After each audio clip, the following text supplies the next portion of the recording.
If you loved Hamilton, you'll love the new production of the 1776, a musical, hitting the stage this weekend at the Theater Under the Stars. Yeah, the show is based on the events surrounding the drafting and signing of the Declaration of Independence, but this time it's cast in a way that has not been traditionally the case in the past. Here with details, actress Liz Michael. It is such an honor to meet you. It's my honor to be here. Thank you for having me. I mean, Friday Night Lights, you have been on the stage, on the screen. You've opened as a vocalist for people like Erykah Badu, Branford Marsalis, Isaac Hayes, Joan Rivers.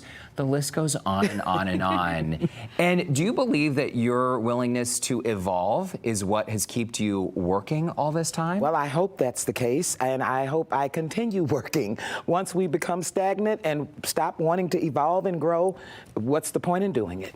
Absolutely. I was starstruck just because you're Smash's mom.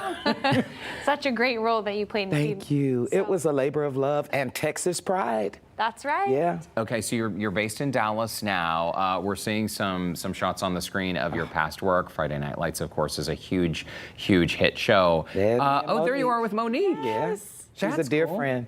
And is there a role? Chadwick Boseman. Wow. From Get On Up in the Dan Aykroyd. You've done some amazing work. You've worked with some legends. Is there a role or a family, a production family, who really stand out to you over the years? Well, I'm a company member at the Dallas Theater Center, and that is a unique thing because we come together year after year, season after season, and present Broadway caliber theater. In fact, we're a Tony Award winning theater, a regional Tony Award winning theater at the Dallas Theater Center. So that's my family, that's my foundation.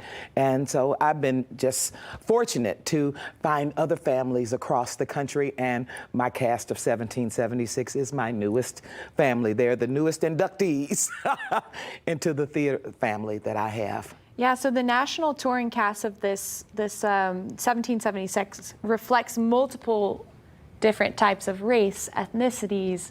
We've got different people with non-binary. We've got trans people. Yeah. I mean, how is Gender this conforming. different? Well, that's one of the differences. When 1776 was originally done and produced in 1969 on Broadway, and it beat Hair out for Best Musical that year. Wow. It was all white males, all men. and then there were two women. We were just talking about the that. women that played Abigail Adams and Martha Jefferson.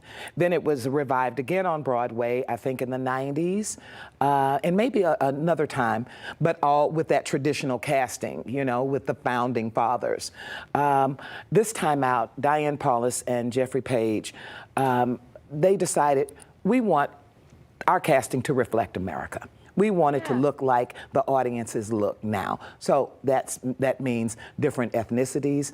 That means not your traditional casting. So we are female identifying, non-binary, trans, and non-gender conforming actors, Americans telling an American story. Incredible. Liz, and the whole point of good theater is to make the audience think, to re-examine life and the world and themselves and their opinions. Back in the day, in Shakespeare's time, all of the actors on stage were male, even playing the female role. Juliet was a man. Exactly. Yeah, and in this case, your role, you're playing Benjamin Franklin, is that right? Yes. What's it like for you to step into a role of a character maybe you never thought you'd play? Well, I'm having a ball. I've been connected with this piece since it started. The first workshop was in 2019. Okay. In fact, I was doing Spring Awakening here that fall at Tuts. Such a great And show. I had just been asked if I would join the company.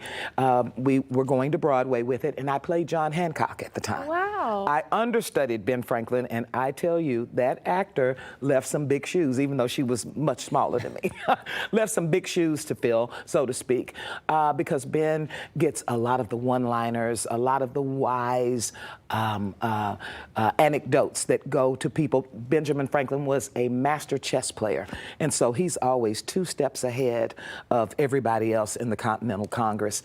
And then I get to sing and dance a little bit more than I did when I played John Hancock. Sounds like you manifested this role for yourself. I did. I have to say I did. I had a ball on Broadway, and I was John Hancock on Broadway, but I also had the opportunity, the last day we closed, I played Benjamin Franklin in the matinee and John Hancock at night. And I was Wow. like, what did I just do?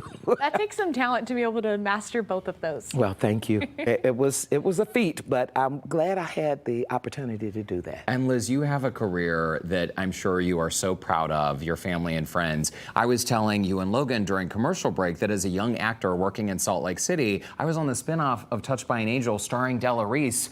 Your voice, uncanny. On I mean, point. you Bless could you. play Della Reese. Does anybody hear that? Do y'all hear that? On television, Somebody, on stage. producers, And you've been told this directors. before. I have. I mean, back to back. Just last night, a relative told me, he said, it's just, I just can't get over it. You remind me so much of Della Reese. It's uncanny. Thank you. I take that as the highest honor. Thank you so much. But seriously, what is next for you, aside from being a grandma and spending time in Dallas? I'm going home to Dallas to play more male roles.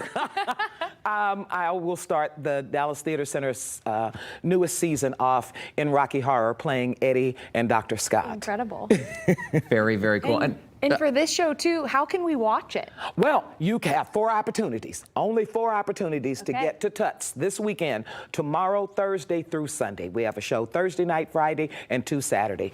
And it is a thrill a minute, beautiful music, dancing, the vocals are unbelievable, and you will leave moved. Very, very nice. It's about the creation of the United States and the Declaration of Independence. It is such a great show, and again, staged in a way that most of us have never seen before. Liz Michael, what an honor to meet you. Oh, the honor's Truly. mine. And one day, when the Della Reese biopic is done, you're the star. Absolutely. you. I'm I serious. can't wait. There's no one better. Well, in the meantime, we do want to remind you that 1776, presented in Texas exclusively by Theater Under the Stars, is on stage running starting tomorrow, July 20th, through Saturday, July 22nd at the Hobby Center. And it's a great way to beat the heat, just saying. And tickets are going to start at $40, and you can look for the link on our website, and that's HoustonLife.tv. Look for the Scene on Houston Life section. And don't go away. Houston Life will be right back.